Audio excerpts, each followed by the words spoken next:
first question, it comes from Lord Acton. Lord Acton described 18th century as the repentance of monarchy. Okay, कि हमसे कुछ गलती हो गई. So they were trying to understand that.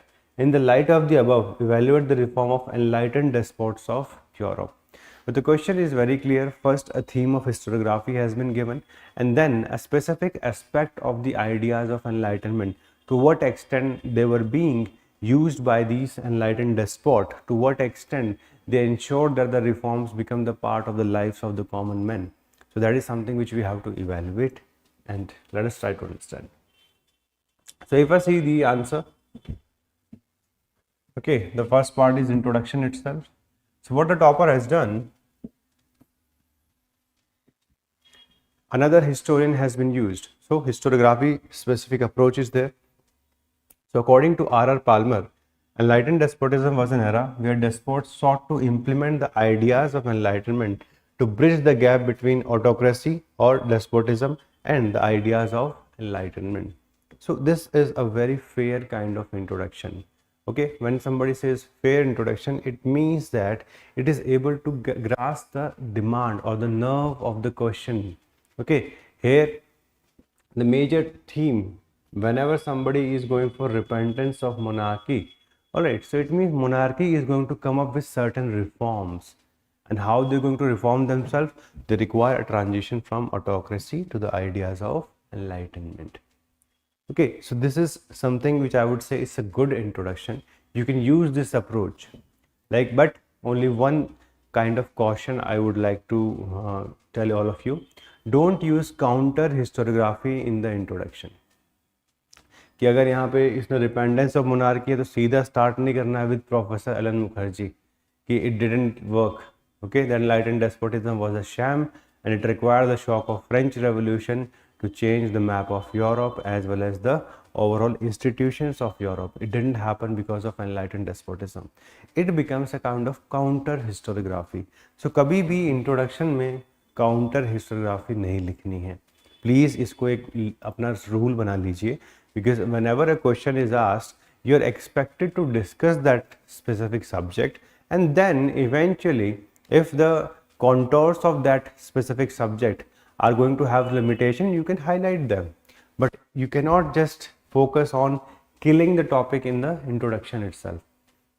And that is the only one thing which I tell all of my students कि भाई introduction में counter historiography कभी मत लिख देना, नहीं तो वो फिर कहानी कहीं पे खत्म हो जाती है, अच्छा आंसर नहीं बन पाएगा. Here I would say good introduction. Not only historiography has been mentioned, but the overall aspect of enlightened despotism has been mentioned, where there is a transition from autocracy or despotism towards the ideas of enlightenment. He could have written those ideas of enlightenment. Okay, what were those ideas of enlightenment? Like the political, economic and the social rights eventually, which were to be given to the subjects, and that is what it is all about. Okay, let us see the analysis why it is good. So number one, introduced with historiography, which defines the context of the question, and it is very nicely written. Method adopted, setting context immediately, defining what enlightened despotism means in Europe, so that is also correct. And finally, what could be the suggestive measures? Suggestive measures, as I have already told you, कि कभी कभार, like here it is directly mentioned Lord Acton. So Lord Acton may have given 2-3 statements. So if you know any other statement of Lord Acton, even that could have been used for writing an introduction here, then that would have been fine. Like he uses the word the age of repentance. Okay, the age of repentance is again one more phrase which is used by Lord Acton. और repentance of monarchy बात तो बराबर ही हो गया. So that could also have been used if you wish to use it. But anyway, it's a good way of doing introduction, and this is how you should also approach the subject. कि कहीं कहीं पे थोड़ा थोड़ा historiography भी utilise कर सकते हैं, जहाँ पे मतलब एक आधा मार्क्स आपको एक्स्ट्रा ही मिलेगा. Then if I see the second part, okay, or the main body, so here the topper has specifically made subheadings. The subheadings, they belong to these important personality like Catherine the Great, Joseph II, Charles II of Spain, and even the Frederick the Great of Prussia. And then internally their reforms have been mentioned. Okay, this is one approach. Okay, the question is also asking the same, that specifically what were the reforms which were done by the enlightened despots. So they have specifically addressed that. There could be a second approach also. The second approach would be that you're writing the political, economic, social and cultural reforms, and within that ambit you can write specifically the reforms done by these various monarchs.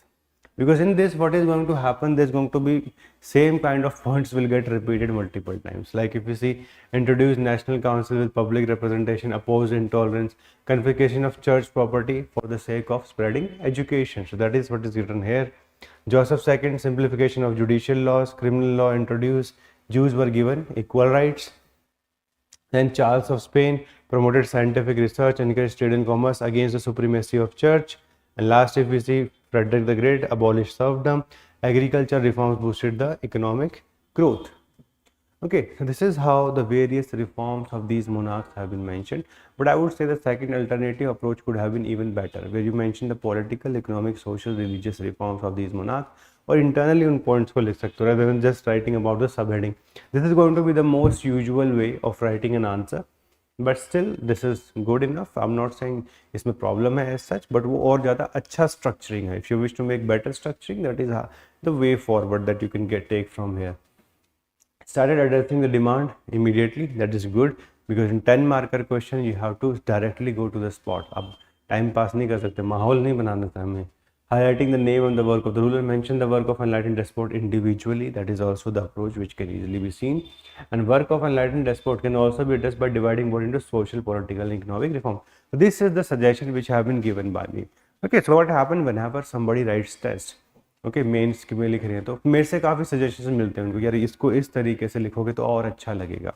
And this is a regular practice that I do, and I hope all of you who are going to have those kinds of interaction with me with respect to test series, Kranti, आगे चल के advance enrichment, तो ये सारी चीज़ें आपको मिलने वाली हैं. ठीक है, और इसको हमेशा ध्यान रखना कि भाई जब आपको कोई सजेशन दिया जाता है ना, वो इसलिए दिया जाता है ताकि आपको टॉपर बना सकें, ताकि अगर आप उस अप्रोच को फॉलो कर सको तो eventually you will get a very good rank. So please whatever is being given in these answers, उसके एक नोट जरूर बना लीजिए. Then counter arguments, yes, the counter arguments are required in this case, right? Because the enlightened despot, they couldn't solve the questions of the day. Had this enlightened despot being that much enlightened, in fact the enlightened despotism in itself is an oxymoron. Oxymoron means with the two words when they come together it doesn't make any sense. So here enlightened be or despot be, how can that be, right? So let us see what has been written by the topper. So counter argument, mostly these despots led to the phase of enlightened absolutism. There was single personal reform only, which are not directed by the people. So the limitations are not addressed very well, I would say. Therefore the efforts of the monarch were limited in scope and it was absolutist in nature. So ये थोड़ा सा week हो गया, और ये होता ही actually 10 marker में कहीं ज़्यादा लिख देते हैं, जैसे वहाँ पे ज़्यादा लिख दिया और फिर यहाँ पे स्पेस ही कम बचा हुआ है. So what were the limitations of enlightened despots? Number one, none of them went for political reforms. Majority of them went for social reform, economic reform, religious reform, but not the political reforms. That is the number one limitation. Second, these reforms were not required by the people. People were not asking for reforms. And until and unless people are asking for the reforms, they will never be successful. That's why these reforms became personality specific, like Joseph II of Austria had to abandon all his reforms before his death itself. Okay, so these limitations were required to be written here, like the example of Joseph II could have been given pretty well. Frederick the Great, even in domestic arena, he was relatively more scrupulous, but in foreign policy, he was completely unscrupulous, unprincipled, I would say. And that is something which you can write here also. So those limitations which were required, कि जो repentance था ना monarchy का, where they were trying to understand that they have done something wrong in the past and atonement can be done by reforming their ways and methods or the institutions of the governance, that was not completely 100%. It was to a certain degree, it was not completely a part of the age, and that's why eventually it required the shock of French Revolution. France was not having any kind of enlightened despotism. Okay, they were having this Bourbon dynasty. Louis XIV was probably one of the biggest monarch of the Europe who used to claim that he is the state. कि मैं ही state हूँ, बाकी सब छोड़ो, executive legislature वगैरह ये सब कुछ काम का नहीं है. What is he used to say? He used to say, I am the state. And this was the reason he ruled for 75 years, such a long reign. And thereafter, his successors, Louis XV and XVI, they were unable to rule France effectively. And in 1789, we see the outbreak of the French Revolution over the mishandling of the process of economic reforms, bankruptcy, and eventually it led to the reforms in France, in society, the dissolution of all the privileges. So, what good thing is there represents the counter argument, because evaluation is something which was required in this answer. तो वो करने की कोशिश की गई है, but उस level तक पहुंच नहीं पाए जहां तक पहुंच सकते थे, कि पूरी क्राफ्टिंग नहीं हो पाई उस चीज़ की. Single argument presented, multiple argument needs to be written as to evaluate the reform. So this is the suggestive measures which I can easily give. And for better conclusion, even we can use the analysis of Professor Alan Mukherjee's statement, who says that it required the shock of French Revolution to change the ancient regime of Europe, and the works of enlightened despotism was not enough in this regard. This is the analysis which comes from Professor Alan Mukherjee. And even I will ask all of you, whenever a question comes on enlightened despotism, the conclusion part, it should be linked with the French Revolution, because it is 18th century, and by the end of the 18th century, we see the rise of French Revolution and then the Napoleon himself. Hi, welcome to Prep Career IAS. Today I am here with a very important announcement. We are starting a brand new batch of History Optional Foundation. So if you are somebody who is looking for history as an optional, पहले थोड़ा discuss करते हैं कि history से फ़ायदा क्या होता है, कितने मार्क्स आते हैं, टॉपर्स कितने निकलते हैं, and then if you want to become a part of this, then you can join our institute. चलिए बात करते हैं. So the program will start from 23rd of July. If you see from last few years, okay, हर साल toppers के 300 या उसके आसपास marks रहे हैं. In 2018 I was able to get 324 marks, and with the period of time we have produced large number of toppers. अगर आप देखोगे 17 में 316, 18, 19, 20, 21 as well as 22. Every year people are getting around 300 or more than 300 marks. उसके आसपास आ ही जाता है. In fact, the topper of 2023, she also got more than 300 marks. So it's a specific optional where you get good marks. Plus what's the significance of history optional. देखो आपके GS में बहुत help करता है. प्रीलिम्स में कभी 10 से 20 के बीच में क्वेश्चंस आते हैं, तो 20 से लेकर 40 मार्क्स तक मैक्सिमम आपका यहाँ से हो सकता है डायरेक्टली. GS1 में 100 मार्क्स के आसपास, GS2 में 50 एंड GS3 में 25 मार्क. लैंड रिफॉर्म्स वगैरह वाले जितने भी टॉपिक्स हैं पोस्ट इंडिपेंडेंस के, वो सारे हिस्ट्री ऑप्शनल से ही डायरेक्टली लिंक्ड है. So if you are thinking for a strategic optional जो थोड़ा सेफ भी रहे और जिसमें मार्क्स भी एक अच्छे लेवल तक आ जाए पढ़ाई करके, तो history is a very good optional. With respect to our classes, okay, if you see our methodology is a bit unique. What do we focus upon? First of all, we give some specific classes which are concept oriented, कि भाई आप basic चीज़ें समझो. हो सकता है आप में से बहुत सारे लोग इंजीनियरिंग बैकग्राउंड से, जैसे मैं भी इंजीनियरिंग बैकग्राउंड से था. So you need a little bit of hand holding in the beginning. तो वो हम सबसे स्टार्ट में आपको कुछ बेसिक NCERT क्लासेस देंगे. Then we'll go towards the core classes. These core classes are going to focus specifically on the topics of the history optional, and जो जितने भी topics हैं सब के ऊपर आपको अच्छे notes मिलेंगे, and side by side our classes are going to incorporate all the PYQs. जितने भी PYQs हैं सबको incorporate कर लेंगे. आपका एक अच्छा डेडिकेटेड रिवीजन टाइम मिलेगा शेड्यूल के साथ में. कंटिन्यूस असेसमेंट भी की जाती है कि हर 14 दिन के अंदर आपको एक टेस्ट देना है. If you are able to get good marks in the test, if you are able to do this on a regular basis, you can be rest assured कि आपका अच्छे मार्क्स UPSC में भी आ जाएंगे. But for that you have to be regular, and वो अच्छी habit inculcate करने के लिए हमने ये स्पेसिफिक प्रोसेस बनाया. And finally holistic mentorship, not just for optional, for all the part of general studies also. Any kind of doubt you have with respect to current affair, how to clear prelims, how to clear mains, how to get maximum marks in the interview, all those things we focus on at Prep Career IAS. So once you are becoming part of this foundation course, it's not just about optional, it's also about your overall rank in the specific civil services itself. तो सारी चीज़ों पे हम focus करते हैं. Then अगर quantitatively बात करोगे तो लगभग 150 प्लस सेशंस में आते हैं, 90 प्लस हमारी कोर कंसेप्ट क्लासेस रहती हैं, 40 प्लस प्रीवियस ईयर क्वेश्चंस के डिस्कशन में आते हैं क्लास के अंदर, एंड फाइनली जो आपको कुछ वैल्यू एडेड डॉक्यूमेंट्स मिलते हैं to make you at ease with the history optional. क्यों? बिकॉज देखो कभी क्या होता है कि प्रीवियस ईयर का कंपाइलेशन दे दिया आपको, ठीक है, side by side important map की जो साइट्स वगैरह उनकी कंपाइलेशन दे, तो ऐसे करके जितना भी एनालिसिस चाहिए होता है इस ऑप्शनल के लिए, उन सबको हमने डॉक्यूमेंट्स के फॉर्म में ऑलरेडी बना के रखा हुआ है, so that whoever joins this उनको हम ये डॉक्यूमेंट्स प्रोवाइड कर देते हैं ताकि आपके पास शुरुआत से ही एज रहे, और एज जितना ज़्यादा रहेगा उतना ज़्यादा फ़ायदा मिलने वाला है। So this is about the quantitative.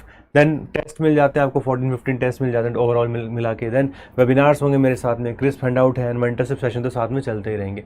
In 22 we were able to get a very good result in history optional, and you can also become a part of this, and this legacy goes a long back. 2022 में बहुत अच्छे marks थे, 21 में in fact the rank 1 she was from our test series. So if we study well, if we dedicate ourselves to this optional can give you very good reward. And हमारे साथ prepare करोगे तो किसी भी तरीके की टेंशन लेने की जरूरत नहीं है। I myself been an officer, I myself been an aspirant of studying with this optional, मैंने हर चीज़ देखी है, and my experience of last 12 years tells me only one thing, that if you are strategic, if you are methodological, and if you focus on the right areas, you can get very quick result, but yes, you have to be dedicated from your side.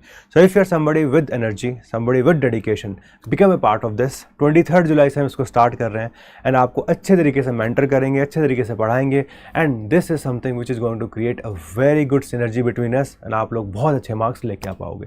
ठीक है, so thank you very much. If you have any kind of query with respect to this, marksheet वगैरह भी अगर आप देखोगे तो you can see even my marksheet, you can see I got 324 marks here. You can call on these numbers. These are the numbers through which you can get connected to our counselors. और counselors के through जितने भी queries हैं with respect to this program, you can eventually solve them out. आप offline visit भी कर सकते हैं in ORN, उसका भी एड्रेस वगैरह आपको वो सेंड कर देंगे। ठीक है, thank you very much, all the very best.